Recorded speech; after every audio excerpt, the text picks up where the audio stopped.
రాయదుర్గంలో NIA సోదాల్లో కీలకమైనటువంటి అంశం ఏంటంటే రాయదుర్గం పట్టణంలోని ఉర్దూ పాఠశాల విశ్రాంతి ప్రధానోపాధ్యాయుడు అబ్దుల్ సాహెబ్ నివాసంలో మంగళవారం జాతీయ దర్యాప్తు సంస్థ సోదాలు నిర్వహించడం అనంతపురం జిల్లాలో కలకలం సృష్టించింది. మంగళవారం తెల్లవారుజాము 4 గంటలకే రాయదుర్గంలోని నాగులబావి వీధిలో ఉన్న అబ్దుల్ సాహెబ్ ఇంటికి చేరుకున్న ఎన్ఐఏ అధికారులు ఉదయం 9 గంటల వరకు ఇంట్లోనే విచారణ చేపట్టారు. అనంతరం అబ్దుల్ సాహెబ్ కుమారుడు సుహేల్ అదుపులోకి తీసుకుని పటిష్ట పోలీసు భద్రత నడుమ రాయదుర్గం అర్బన్ పోలీస్ స్టేషన్కి తరలించారు. అక్కడ అతని వాట్సాప్ చాటింగ్, ల్యాప్టాప్ ఫైళ్లు, ఆన్లైన్ లావాదేవీలపై మరో 3 గంటల పాటు క్షుణ్ణంగా విచారించారు. అనంతరం సుహేల్ని అరెస్ట్ చేసి బెంగళూరు ఎన్ఐఏ కార్యాలయానికి తీసుకెళ్లి తెలిసింది. కాగా అబ్దుల్ సాహెబ్ ఇంట్లో విచారణ సమయంలో ఆ వీధిలోకి ఎవరూ రాకుండా స్థానిక పోలీసులు బందోబస్తు నిర్వహించారు. విశ్రాంత ప్రధానోపాధ్యాయుడు అబ్దుల్ సాహెబ్ సుహేల్ మాతిన్ సంతానం. పెద్ద కుమారుడు సుహేల్ బెంగళూరులోని ఓ సాఫ్ట్వేర్ కంపెనీలో ఇంజనీర్గా పనిచేస్తూ అక్కడే స్థిరపడ్డాడు.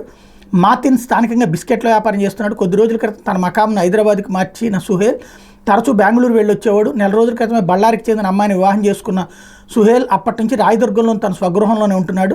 కర్ణాటక రాజధాని బెంగళూరు నగరంలో ఇటీవల రద్దీగా ఉండే రామేశ్వరం కేఫ్లో బాంబు బ్లాస్ట్ కలకలం రేపింది. ఈ ఘటనతో ఆ రాష్ట్రం మొత్తం ఉలిక్కిపడింది. సీసీ ఫుటేజ్ ఆధారంగా 30 ఏళ్ల వయసు కలిగిన యువకుడు కేఫ్లోని హ్యాండ్ వాష్ వద్ద ఉన్న చెత్తబుట్టలో ఒక బ్యాగ్ పడేసి వెళ్ళినట్టు ఎన్ఐఏ అధికారులు గుర్తించారు. అది పేల్చడంతోనే ప్రమాదం జరిగిందని తేల్చారు. దీనికి ఐఈడీ బాంబే కారణమని రాష్ట్ర ముఖ్యమంత్రి సిద్ధరామయ్య ప్రకటించారు. ఈ కేసుతో సంబంధం ఉన్న ప్రధాన నిందితుడితో రాయదుర్గం పట్టణానికి చెందిన సుహేల్ వాట్సాప్ చాటింగ్ చేసినట్టు ఎన్ఐఏ అధికారులు గుర్తించారు. ఇరువురి సంబంధాలపై మరింత లోతుగా విచారణ చేసేందుకే సుహేల్ను అరెస్ట్ చేసి బెంగళూరుకు తరలించినట్టు తెలిసింది. అయితే నిందితుడు ఎక్కడా మీడియా కంటపడకుండా పోలీసులు జాగ్రత్త వహించారు. ఎన్ఐఏ అదుపులో వికారాబాద్ పండ్ల వ్యాపారి, బెంగళూరు రామేశ్వరం కేసులో ఏడాది మార్చి 1 జరిగిన పేలుడు కేసులో దర్యాప్తులో భాగంగా ఎన్ఐఏ అధికారులు మంగళవారం తెలంగాణలోని పలు ప్రాంతాల్లో సోదాలు నిర్వహించారు.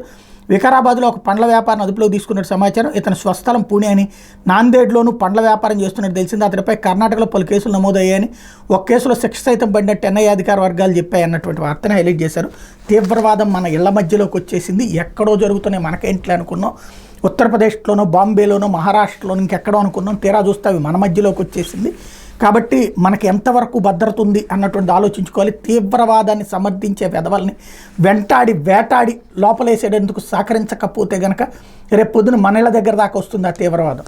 పోతే ఈనాడు పోలింగ్ బూత్లో పిన్నెల్లి విధ్వంసకాండ.